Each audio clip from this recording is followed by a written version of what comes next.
George Soros, refugee, poor, rejected, then built a hedge fund. He didn't begin as a billionaire or a financier or the man entire governments would one day fear. He began as a child running from a war that wanted him erased. He learned early that the world wasn't safe, that borders were fragile, and that a name could get you killed. He watched his neighbors disappear, his school empty out, and cities collapse under flags he never chose. Before he understood money, he understood fear. Fear of soldiers, fear of being seen. He would spend the rest of his life studying that fear, not as an enemy, but as information. And that was the beginning of George Soros. When the Nazis occupied Hungary, he was just a boy with a Jewish name in a country where Jewish names became sentences. His family hid, forged documents, changed identities. Every day was a negotiation with danger. Every knock at the door carried possibilities he didn't want to imagine. He learned how to disappear in plain sight, how to observe without being noticed, how to read faces faster than textbooks. While other boys were studying math and languages, he was studying survival. Not from teachers, but from reality. The city around him, the empty storefronts, the fearful whispers, the soldiers moving like storms, became his classroom. He saw how fear controlled crowds, how rumors moved faster than facts, how entire markets, food, medicine, labor, shifted because of panic. He didn't have the words for it yet, but he was already learning the logic of uncertainty. He understood that the world could break without warning, that stability was fiction, and that the smartest people in the room were the ones who prepare for volatility, not perfection. Most children ask if the world is fair. He learned it wasn't. Early. Completely. When the war finally ended, there were no celebrations, just ruins, silence, and the question every survivor asks, what now? And for the first time, fear wasn't the threat, it was the compass. After the war, Hungary was no longer a place to rebuild. It was a place people escaped. So he left. He crossed borders the way refugees do, quietly, cautiously, carrying more memory than luggage. England was not welcoming. It was cold, expensive, suspicious of outsiders, and indifferent to boys with accents and no money. He worked the jobs nobody wanted, rail porter, waiter, manual labor, jobs that paid just enough to eat, but not enough to belong. London didn't care that he survived a war. London didn't care about his name, his past, or his fear. But London had something Hungary didn't, the London School of Economics. He studied there while working nights, exhausted, alone, and constantly unsure if he could afford the next term. And that's when he met Karl Popper, a philosopher who believed that the world was not built on certainty, but on fragile assumptions that could collapse at any time. Most students found his lectures abstract. Soros didn't. He recognized Popper's ideas instantly, not from books, but from life. Fallibility, uncertainty, fragile systems, danger hidden under calm surfaces. These weren't theories to him, they were memories. Popper gave him vocabulary for things he already understood, that markets are driven by perception, that people act on fear and belief, not facts, and that reality bends under the pressure of collective emotion. For the first time, George Soros saw that the chaos that shaped his childhood could also shape an industry. But he wasn't there yet. He was still poor, still foreign, still rejected by banks and firms that didn't see a place for him. Survival had brought him this far. Now, he needed a purpose. Purpose arrived in the form of rejection. He sent letters to banks, trading houses, investment firms, any place that dealt with money and risk. Most never replied. The few who did replied with a simple message: no, too foreign, too unpolished, too unproven. But rejection wasn't new to him.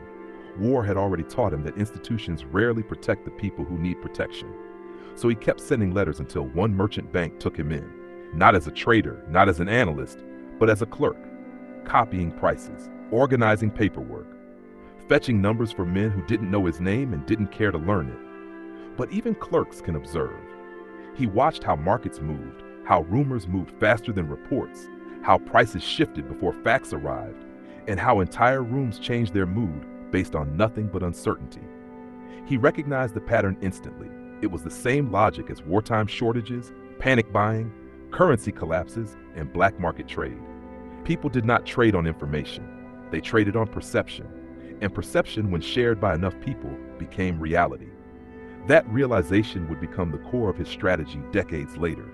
But at the time, it was just another observation made by a refugee sitting at a desk beneath men who thought they were smarter than him. Eventually, London became too small, not geographically, but mentally. New York was calling, loud, chaotic, and unpredictable. And unpredictability was the one thing he understood better than stability. So he packed his bags again, this time not to escape a war, but to enter one, a financial one. Wall Street was not elegant.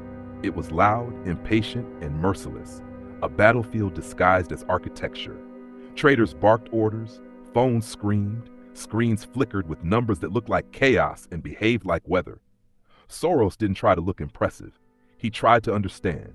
He watched how markets moved when rumors spread, how prices crashed before truth arrived, how fear and greed took turns driving entire sectors.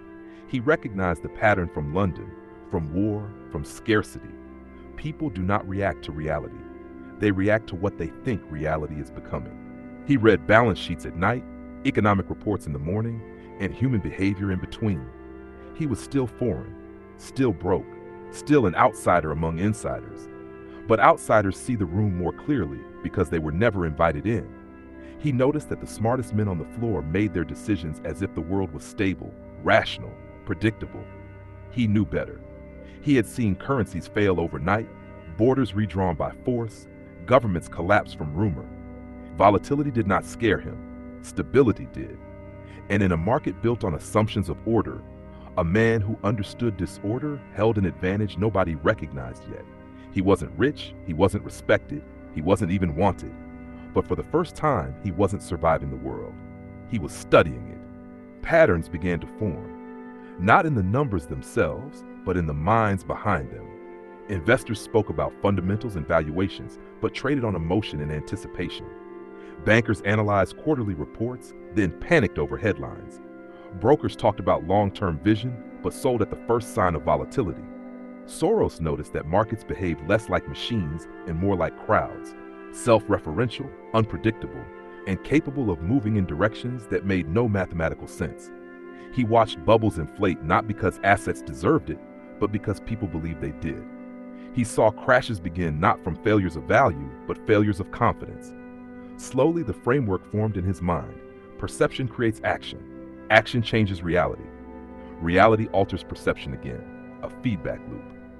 Years later, he would call it reflexivity, the idea that markets are not reflections of truth, but distortions created by human belief. But at the time, it was just an observation made by a refugee with no money and no credentials beyond the fact that he had survived chaos. He moved from analysis to management, quietly climbing into positions where his observations could become decisions.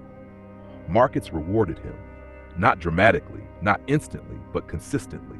Enough for firms to notice, enough for rivals to respect, enough for him to consider something impossible, running money not for someone else, but for himself, not as a clerk, not as an analyst, not as an employee, but as the architect of his own fund, a hedge fund. Launching a fund was not glamorous. There were no ceremonies, no congratulations, no headlines, just paperwork, uncertain capital, and the quiet terror of realizing that every decision would now carry consequences measured in other people's money. It began small. A pool of capital from a few investors who had no idea they were backing one of the most complex minds in finance, because even Soros didn't know it yet. He didn't trade like the others on Wall Street. He didn't fall in love with companies or worship balance sheets or bet on perfect forecasts. He focused on the world, currencies, governments, wars, politics, and the psychological cracks that formed when nations tried to act rational under irrational conditions. While other managers stared at tickers, he stared at maps. While they charted earnings, he charted elections. While they trusted stability, he trusted volatility. Refugees don't assume safety, they assume risk, and that assumption became his edge. He learned to read fear in markets the same way he once read fear in people, by watching how quickly it spread, how deeply it infected, and how violently it reacted when cornered. To most traders, fear was a threat.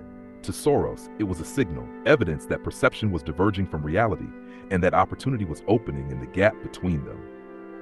The world was entering the Cold War, currencies were vulnerable, global balance sheets were political, and nations pretended to be strong even when they were quietly breaking underneath. Soros didn't need them to tell the truth. He only needed them to react. Because in markets, reactions move faster than facts. And a man who could read reactions could one day move the world. As his fund grew, so did the scale of his attention. Markets were no longer numbers on a screen. They were nations in motion, policies under pressure, and populations reacting to forces they didn't understand. He studied inflation like a disease, interest rates like weather, and currencies like political statements. While most investors searched for stability, Soros searched for cracks. Europe struggled with integration, Asia wrestled with development, Latin America battled debt, and the United States tried to hold influence over a world that no longer fit inside its borders. Every headline carried a market beneath it. Every speech carried a signal. Every crisis carried a price. He noticed that fear rarely stayed local. It spread from country to country, bond to currency, market to market. And when enough people feared the same thing, governments tried to mask it with confidence. They held exchange rates steady, made promises about growth, and defended policies that were already collapsing in private. But Soros had seen that pattern before. Governments pretending strength felt exactly like families pretending everything was fine while packing their belongings in the middle of the night. In both cases, fear was the truth and confidence was the illusion. His fund began taking positions that reflected this logic, bets not on what the world claimed to be, but on what it was becoming. He traded currencies against governments, markets against central banks, and reality against perception. He wasn't trying to predict the future. He was observing the present more honestly than anyone else. And honesty in markets is a dangerous advantage, because once you see how fragile order really is, you stop being afraid of volatility. You start using it. Using volatility separated him from other managers, but seeing fear before it showed up in prices isolated him even more. Most investors waited for confirmation. Soros waited for hesitation. Hesitation was the first sign. Governments hesitating to defend currencies, banks hesitating to lend, consumers hesitating to spend, leaders hesitating to tell the truth. Fear always arrived quietly, through pauses, delays, and carefully chosen words. He followed those pauses across continents, from London to New York, from Tokyo to Frankfurt. He mapped hesitation the way generals map fronts. It made him effective. It also made him alone. Because there's a cost to seeing fragility. When everyone else calls the world stable, you become the man who calls it breakable. And people don't like reminders that the systems they trust are held together by politics, hope, and compromise. While other funds hired teams to analyze industries, he built teams to analyze countries. While others debated company earnings, he tracked geopolitical pressure, migration, energy dependence, and ideological shifts. He wasn't trying to forecast profits. He was trying to forecast stress, because stress breaks markets long before data confirms it. By the late 1980s, his fund wasn't simply trading assets, it was trading fault lines between nations. Currencies became weapons, rates became shields, debt became leverage, and the battlefield was no longer Wall Street, it was the world. Governments defended exchange rates with confidence. Soros questioned them with capital, and in financial markets, capital speaks louder than confidence. The game was changing. He wasn't just playing it, he was learning how to bend it. By 1992, Europe was trying to hold itself together through a fragile system of fixed exchange rates called the exchange rate mechanism. Governments promised stability. Markets assumed they could deliver it. Economists believed in equilibrium. Soros believed in pressure. He saw Britain defending the pound with confidence, but paying for that confidence with interest rates that crushed domestic growth. He saw politicians insisting the currency was strong, while investors quietly doubted it. He saw hesitation in press conferences, contradictions in policy speeches, and the silent migration of capital out of the pound and into safer currencies. It was the same pattern he had watched his whole life. Systems pretending they were safe long after they had already begun to crack. The British government treated the currency like a matter of pride. Soros treated it like a matter of arithmetic. If a nation defends its currency against reality, reality wins. On September 15th, Europe stood behind the pound. On September 16th, George Soros stood against it. He wasn't betting against a country. He was betting against denial. Central banks tried to intervene, pouring billions into the market to hold the currency in place, like men trying to hold back a collapsing wall with their hands. But walls don't listen to hands. Markets don't listen to narratives. By the end of the day, the Bank of England gave up. The pound fell. Britain withdrew from the system. The world called it Black Wednesday. Politicians called it a tragedy. Newspapers called Soros a villain. Historians would call it a turning point. But to him, it was simply a trade based on one truth. Fear tells the truth long before data does. The morning after Black Wednesday, Britain woke up to headlines it never expected. The pound had fallen, the government had surrendered, and a foreign fund manager had become the face of a national failure. Newspapers needed a villain. They chose George Soros, the man who broke the Bank of England. It sounded dramatic. It also sounded simple. Neither was true. Markets are not broken by men. They are broken by pressure, denial, and the refusal of institutions to admit when reality has already changed. But the public didn't care about macroeconomics. They cared about the humiliation. Politicians blamed speculation, economists blamed policy, citizens blamed whoever they could. And in the middle of all that noise stood Soros, quiet, analytical, unreadable. He didn't celebrate. He didn't give victory speeches. He didn't treat it as conquest. Because for him, it wasn't. It was just the logical conclusion of a system defending a price that the world no longer believed in. While Britain counted losses, his fund counted profits measured in billions. But the profit came with a cost. He was no longer just an investor. He was a symbol. To some, a financial genius. To others, a predator. To many, a threat. He had stepped into a space few traders ever enter. The space where your trades reshape politics instead of portfolios. From that point on, Soros would not just be watched by markets. He would be watched by governments. And governments do not forget the men who forced them to admit they were wrong. Black Wednesday didn't make Soros wealthy. He already was. What it made him was visible. And visibility is dangerous for men who understand systems better than the systems understand themselves. From that moment forward, he lived with two versions of his name. One belonged to financial circles, a disciplined macro strategist who read fear the way others read balance sheets. The other belonged to the public, a foreign speculator accused of moving nations like pieces on a board and playing games with stability. Neither version was completely true. Both existed anyway. But while the world debated what he was, Soros focused on what the world was becoming. He had seen borders erased by force, currencies destroyed by politics, and nations guided by the panic of their own citizens. Refugees learned early that safety is not real, that power is temporary, and that fear writes policy long before leaders do. That understanding became his compass. He didn't trade companies. He traded governments. He traded central banks. He traded collective psychology on a scale almost no one had imagined. His critics claimed he created instability.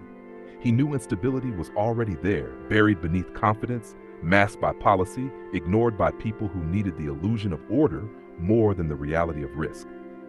Fear reveals the truth beneath the narrative, and Soros had spent a lifetime listening to truth before the narrative arrived. George Soros didn't build his life on faith in stability. He built it on the memory of instability.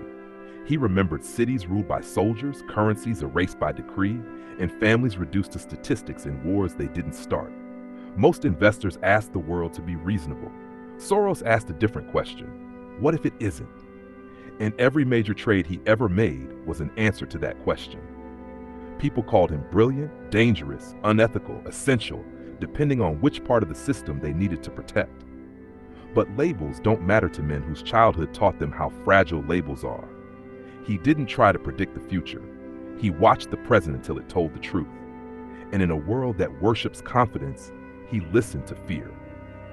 Because fear, unlike confidence, rarely lies. There are more stories like this, people shaped by pressure, defined by fear, and changed by the world, long before anyone knew their names.